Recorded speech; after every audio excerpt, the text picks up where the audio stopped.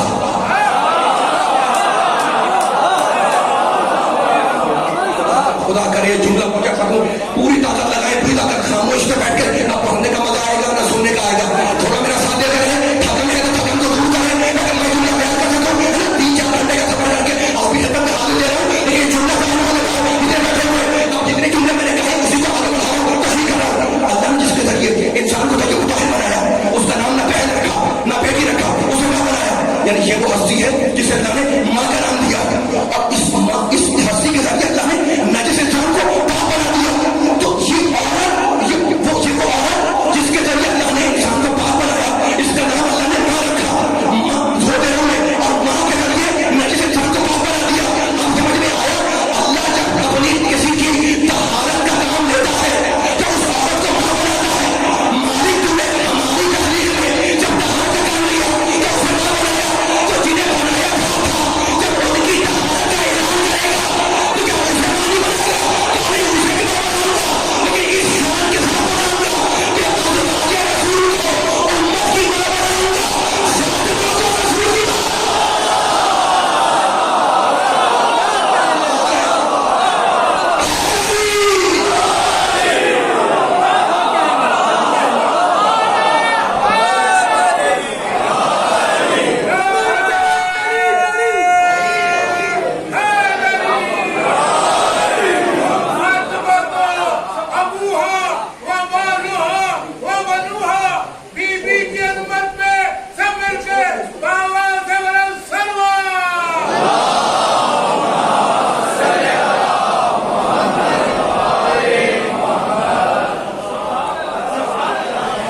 اس سے بھی بلند سلوات پڑھتے ہیں مولا سیدہ کی۔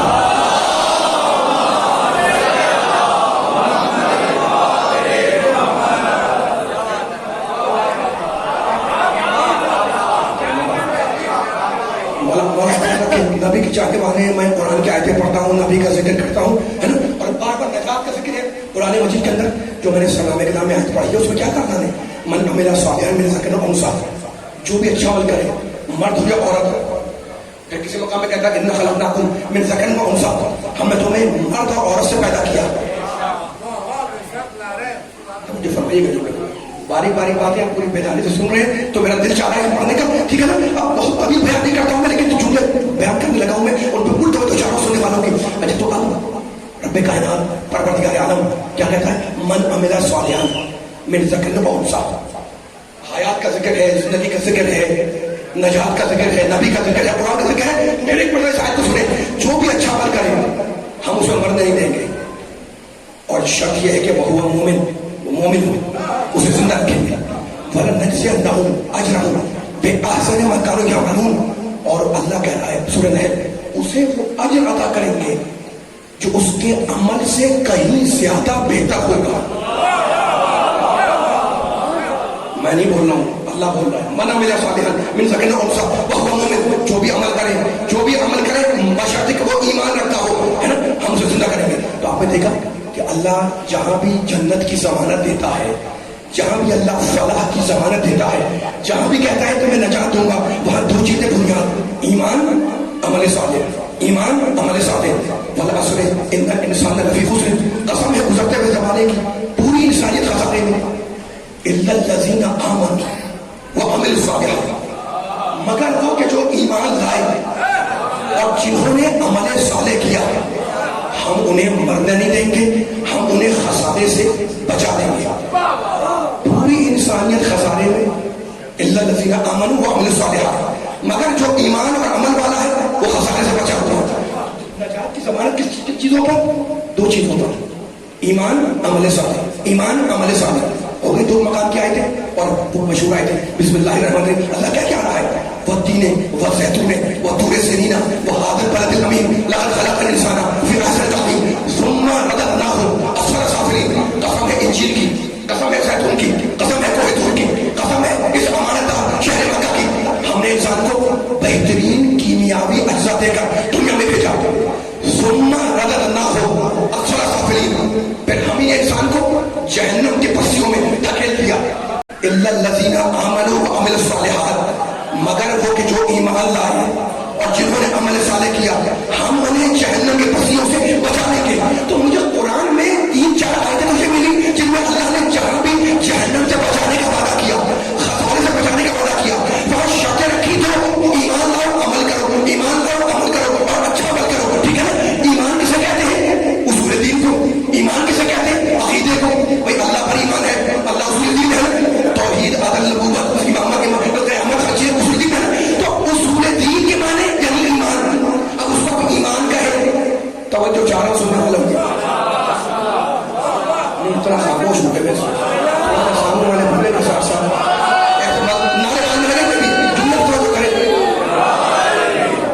ایمان کہیں, اصول دین کہیں یا عقیدہ کہیں, اس کے معنی ہے. اچھا دوسرا جملہ کیا ہے؟ عمل صالح کرو میں نجات دوں گا. اللہ کہہ رہا ہے وہ عمل صالحہ. اب آپ نماز پڑھتے ہیں یہ عمل صالح ہے. اچھا اصول دین میں یا فروع دین میں؟ فروع دین میں. تو اب آپ چاہے آپ اس کو فروع دین کہیں یا عمل صالح کہیں, ٹھیک ہے نا. کیا فروع دین کہیں یا عمل صالح کہیں یا عبادت کہیں؟ نماز عبادت ہے اللہ کی, اس کے معنی ایک ہے. بھائی کیا کر رہا ہے؟ اللہ کی عبادت کر رہا ہے. کیا کر رہا ہے؟ عمل صالح کر رہا ہے. کیا کر رہا ہے؟ نماز پڑھ رہا ہے. کیا ہے کہ فروع دین کے اندر ہے. تو بس چھٹنا میرا مکمل ہو گیا. اگر آپ نے سن لیا تو میں بیان آگے لے جا رہا ہوں. اللہ نے کیا کہا؟ اللہ نے کیا کہا کہ جنت ملے گی تمہیں 2 چیزوں پر, ایمان پر اور عمل صالح پر. ایمان یعنی اصول دین, ایمان یعنی اصول دین, عمل صالح یعنی فروع دین. جب میرا علی خطہ میں جا رہا تھا تو میرے نبی نے کہا بارجہ ایمان میں کل لے ہو. یہ علی نہیں جا رہا, یہ کل لے ایمان جا رہا ہے. اور جب علی خطہ میں سجاد کے رہے تو نبی نے کہا ضربت علی یوم الخندق ہے, خجل ہے میرے عبادت کے سالے علی کی ایک مرد سکرین کی عبادت سے افضل ہے. ایمان کہتے ہیں اصول دین کو, عبادت کہتے ہیں فروع دین کو. بتا دیا کہ اصول دین بھی علی ہے, فروع دین بھی علی.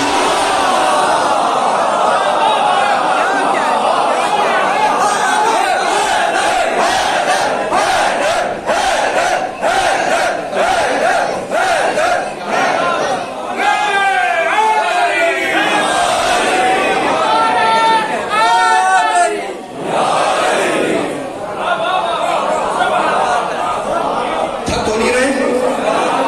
پڑھو اور من یہ بنیاد ہے. من عمل صالح, جو بھی ایمان لائے وہ بھی اچھا عمل کرے, ٹھیک ہے نا. ہم اسے مرنے نہیں دیں گے. مالک تو کیا کرے گا؟ فلاں نو یہ حیات طیبہ, ہم پاکیزہ زندگی کے ساتھ اسے زندہ رکھیں گے. تو ہمیں زندگی دینے والا کون؟ اللہ. یہ تو ہے نا, یہ تو پیغام ہے ہمارا قرآن کا, نبی کا, اللہ کا. ہمیں زندگی دینے والا کون؟ اللہ. اچھا مر جائیں گے دوبارہ آخرت کو اٹھائے گا کون؟ اللہ. وہاں کی زندگی ہمیشہ کی ہے. وہاں کی زندگی یہاں کی تو نہیں, 50 سال 100 سال کی تو چلتی رہے گی. اب میں تھوڑی کہہ رہا ہوں, سورہ کہف میں جا کے پوچھو. اللہ بول رہا ہے وَإِنَّ الدَّارَ الْآخِرَةَ لَهِيَ الْحَيَوَانُ. اصل جو زندگی ہے وہ آخرت کی ہے, ٹھیک ہے نا. تو وہ زندگی دینے والا بھی اللہ, یہ زندگی دینے والا بھی اللہ, ٹھیک ہے. اب ایک جملہ کہنا چاہ رہا ہوں, ایک جملہ کہنا چاہ رہا ہوں زندگی اور حیات کا, حیات ہی کے اوپر ایک جملہ کہنا چاہ رہا ہوں. میرے اللہ نے قرآن میں کہا, کہاں کہا؟ سورہ ملک میں ابتدائی آیت ہے, بسم اللہ الرحمن الرحیم. بس بیان بہت طویل نہیں ہوگا, کافی وقت گزر گیا مجھے مصابیح پڑھنے, لیکن مجبور مجھے جملہ سنیے گا. تب آپ قرآن سنتے ہیں, آپ قرآن سناتے ہیں, قرآن کے اسرار و رموز کو اپنے ذہنوں کو سپرد کرتے ہیں, تو ممبر پر باقی میری تھکن دور ہو جاتی ہے. اور میں چاہتا ہوں پھر ایک پیغام دوں, شاید یہ آخری پیغام سنیے گا. تبارک الذی بیدہ الملک وہو علی کل شیء قدیر الذی خلق الموت والحیاۃ. اللہ کہتا ہے کہ بابرکت ہے وہ اللہ جس کے, بولتے رہنے میرے ساتھ ساتھ, بابرکت ہے وہ اللہ جس کے قبضے قدرت میں پوری کائنات ہے اور وہ ہر شے پر قدیر ہے. یہ اللہ ہے کون؟ الذی خلق الموت والحیاۃ. یہ اللہ وہ ہے جس نے خلق الموت والحیاۃ, موت کو بھی خلق کیا, حیات کو بھی خلق کیا. موت اللہ کی مخلوق, حیات اللہ کی مخلوق. اور آیت کرسی میں کہتا ہے اللہ لا الہ الا هو الحی القیوم. اللہ کہتا ہے میں خود بھی صاحب حیات ہوں. تو ایک حیات جو مخلوق کو ملی,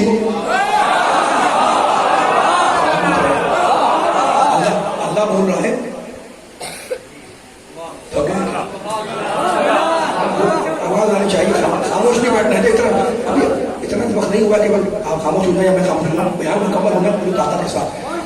قرآن کی آیتیں ایسی, میں کوئی قصیدہ نہیں پڑھ رہا آپ کے سامنے, شعر نہیں پڑھ رہا ہوں, ہے نا, ذہن میں نہ کوئی پیپر سامنے رکھے میں جو پڑھ رہا ہوں, جو ذہن میں ہے وہ آپ کے سامنے ڈلیور کرنا ہے مجھے, اور پوری طاقت سے کرنا ہے. تو اب جتنے دائیں بائیں بیٹھے ہوئے ذرا سے میرے 10 منٹ ساتھ دیں تاکہ میں مسائل پہ آسانی سے جا سکوں. اچھا, تو اب ایک حیات وہ جو مخلوق ہے, خلق الموت والحیات, اور ایک حیات وہ جو خالق کی ہے. تو خالق کی حیات اور ہے, مخلوق کی حیات اور ہے نا. لیکن یہ تو ہم ذکر ہم اپنے کر رہے ہیں کہ ہمیں اللہ نے پیدا کیا, خلق کیا, موت بھی دی اور پیدا بھی کیا. سورہ نحل میں عجیب کہتا ہے واللہ انزل من السماء ماء. اللہ نے اپنے احسانات کا ذکر کرتے ہوئے کہا اللہ وہ ہے جس نے آسمان سے پانی برسایا. مالک پھر تو نے کیا کیا, توجہ فرمائے سورہ نحل, واللہ انزل من السماء ماء, میں وہ جس نے آسمان سے پانی برسایا. مالک پھر تو نے کیا کیا, لطف لیں گے انشاءاللہ. فاحیا بہ الارض بعد موتها, پھر میں نے زمین کو اس کی موت کے بعد حیات دے دی.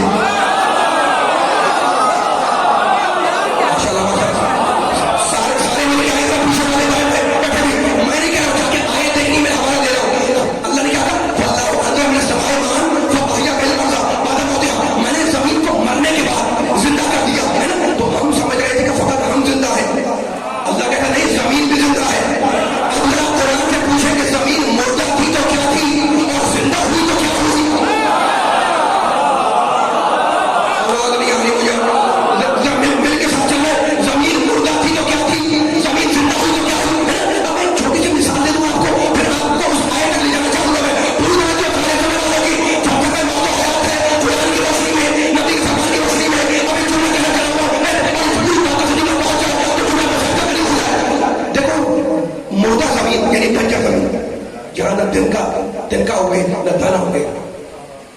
اگر آپ اس زمین میں کوئی بیج بوئیں تو کچھ اگے گا نہیں. سورج کی گرمی سے اتنی تپش پڑے گی اس بیج کے اوپر, کوئی چیز کا بیج ہو, کہ تھوڑی دیر میں وہ بیج جل کر راکھ ہو جائے گا. آگے نہیں بڑھوں گا اگر بولنے کے نہیں.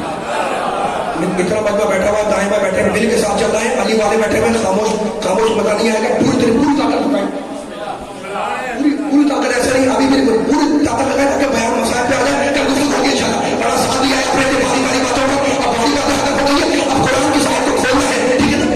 کیا کیا کریں آپ نے بنجر زمین میں جا کر ایک آگ بھی اٹھلی بولی, تھوڑے دنوں کے بعد جا کے دیکھا تو ختم, کچھ بھی نہیں. اٹھلی بھی گئی, چل کے بات ہو گئی, خراب ہو گئی, سڑ گئی. پھر کسی صاحب نے کوئی بیج بویا سبزی کا, کوئی زمین بنجر تھی, مردہ زمین تھی, کچھ بھی نہیں نکلا, وہ بیج بھی غائب ہو گیا, سڑ کے ختم ہو گیا, راکھ ہو گیا. ٹھیک ہے نا. تو یہ زمین کے مردہ ہونے کے علاوہ کہ جو بیج دے رہے ہیں, جو بوٹلی بو رہے ہیں, نکل کچھ نہیں رہا, باقی جو گٹھلی ہے وہ بھی ختم ہو جاتی ہے. ٹھیک ہے نا. یہ زمین کے مردہ ہونے کی علامت ہے. اور اب قرآن کہتا ہے کہ جب ہم نے پانی برسا کر زمین کو زندہ کیا تو ہم نے ایک دانے کو 700 بنا دیا. مل کے بچے کو ختم ہو رہی ہے, ختم نہیں ہے.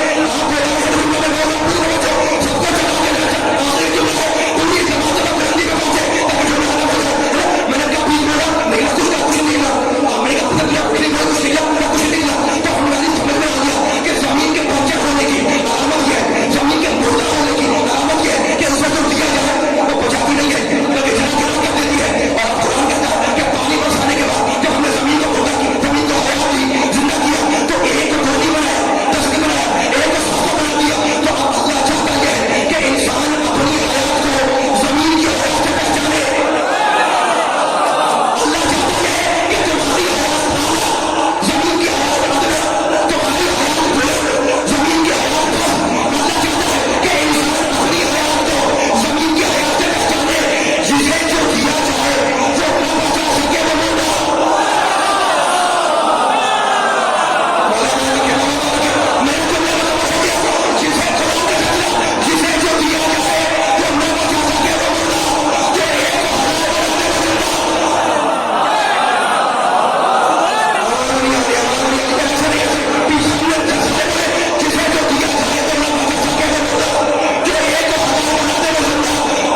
یہ نوجوان بھی تھک رہے ہیں، مجھے نہیں معلوم ذرا میرا ساتھ دو، میرا ساتھ دو، بہت ساتھ دیا ہے آپ نے.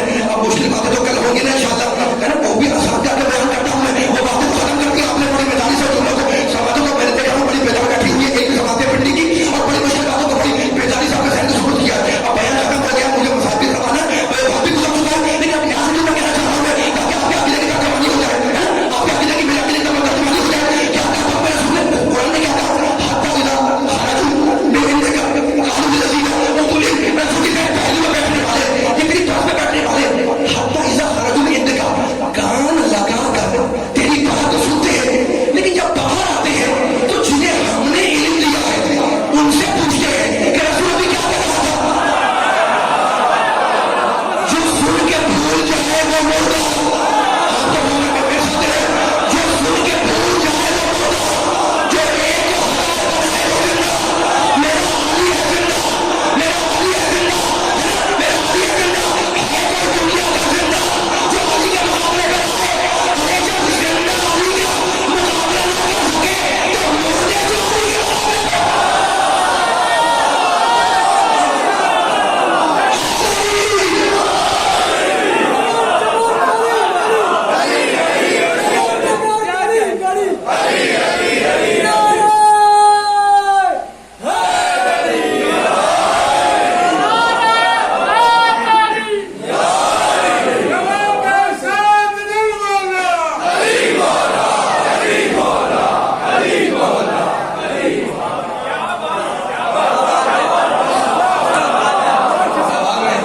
میں سلامت رہے.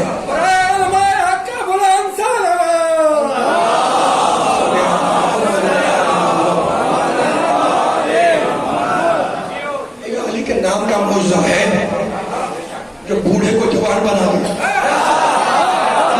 علی میرے میں کیا تھا آپ کے، میں علی کے فضائل سناؤں، کل بھی سناؤں گا، لیکن میری کتاب نہیں ہے، لیکن میرا ایمان ہے، عقیدہ ہے، اور میں علی کا نام لے کر قدم کو آگے رکھتا ہوں اور یہ ایمان رکھتا ہوں کہ اگر کہیں ٹھوکر کھاؤں گا علی سہارا ضرور دے گا، کوئی مشکل آئے گی علی سے حل بھی کر دے گا، اور مشکلات میں پوچھو گے، مشکلات میں مشکل کچھ ہوتا ہوں کہ دوسرا کوئی ہے جو مشکل کچھ بن جائے، دوسرا کوئی ہے کہ ہمارے مشکل بن جائے. یہی سوال دے رہے ہیں کہ مدد کے لیے اسے بلاؤ جو غریبوں کے بلانے پر بھی آ جائے، اسے نہ بلاؤ جو پیغمبر کے بلانے پر آ جائے.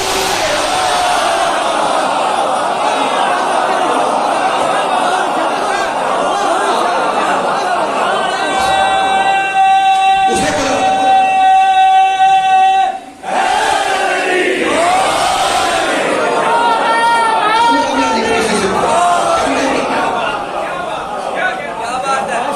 اس علی کو مانتے ہیں جس کا تعارف نبی نے کرایا، اور ہم نہ روتے حسین پر اگر ہمارے نبی کا رونا ثابت نہ ہو.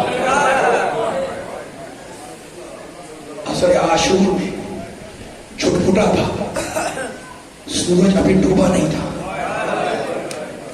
فوج یزید کا ایک سپاہی اپنے سواری کے جانور کو پانی پلانے فرات کی طرف چلا. اس کا گزر ہوا مقتل سے اس نے دیکھا کہ حسین ابن علی کے بے سر لاشے پر ایک بزرگ گھوڑی رکھے بیٹھے ہوئے.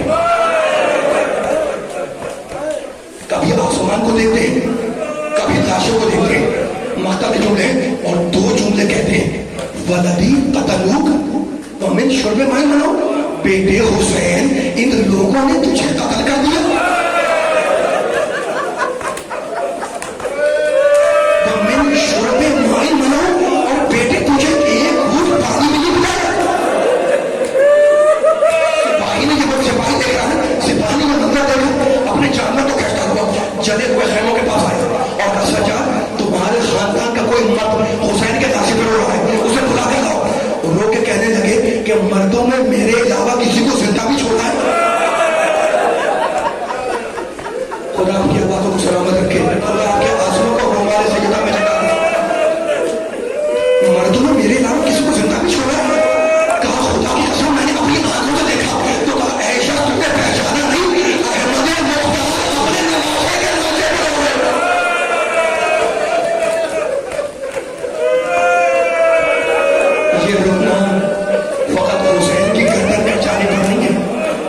یہ رونا اس زخمی کان پر ہے جس سے گوشوارہ نوچ کے نکالا ہے. یہ رونا اس سر پر ہے نا قافلے پر ہے جو کربلا سے کوفہ اور کوفے سے شام جایا ہے. محرم کی آخری تاریخیں کی جب اہل حرم کا قافلہ ایسے مقام پر پہنچا جہاں سے دمشق شہر نظر آ رہا تھا. قافلے کو روک دیا گیا. زہر بن قیس حسین کا سر لے کر یزید کے دربار میں آیا اور کہا امیر وہ قیدی آ گئے جنہیں کربلا میں ہم نے اسیر کیا. کارو جاؤ مختار کے جملے کارو جاؤ اپنے وزراء بلوائے مشیر بلوائے بڑے بڑے لوگوں کو بلوایا.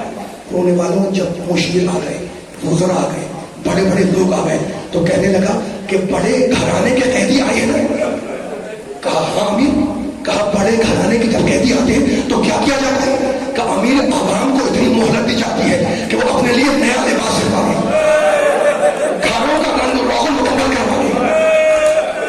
آپ رو رہے خدا آپ کے عہدے کو سمجھا رکھے. کہا کتنی مہلت درکار ہے؟ مقتل جو نے کہا امیر 3 ہفتے دے. کہا نہیں 3 ہفتے بہت زیادہ ہے. کہا اچھا امیر پھر 2 ہفتے کی مہلت دے. یزید نے کہا 2 ہفتے بہت زیادہ ہے. کہا اچھا امیر پھر ہمیں 3 دن کی مہلت دے. کہا جاؤ تو میں 3 دن کی مہلت دی. 3 دن تک دمشق والے نئے لباس سلواتے رہے سڑکیں صاف کرواتے رہے اور 3 دن تک آل محمد کا لوٹا ہوا قافلہ دن کی دھوپ اور رات کی شبنم میں دمشق کے شہروں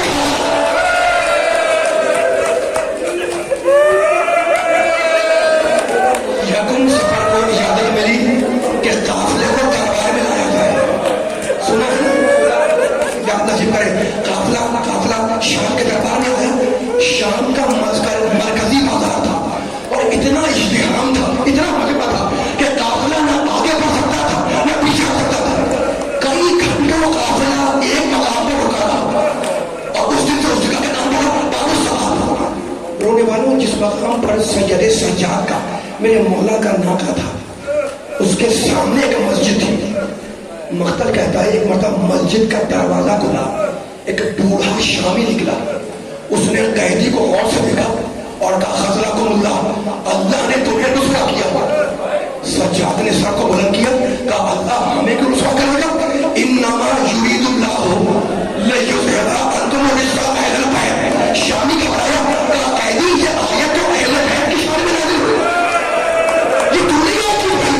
سجاد نے دوسری آیت پڑھی وَيُجْعَلُ اللَّهُ اللہ کے حوالے کو سلامت رکھے. وَيُجْعَلُ اللَّهُ بِهِ مِسْكِینًا وَیتیمًا وَاسِیرًا. شامی سے گھبرایا. کہا قیدی یہ آیت تو جب نازل ہوئی جب حسنین نے روزہ رکھا تھا. یہ دوسری آیت کیوں پڑھی؟ سجاد نے تیسری آیت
سب سے بڑی مصیبت کیا تھی؟ کہنے لگے سب سے بڑی مصیبت یہ تھی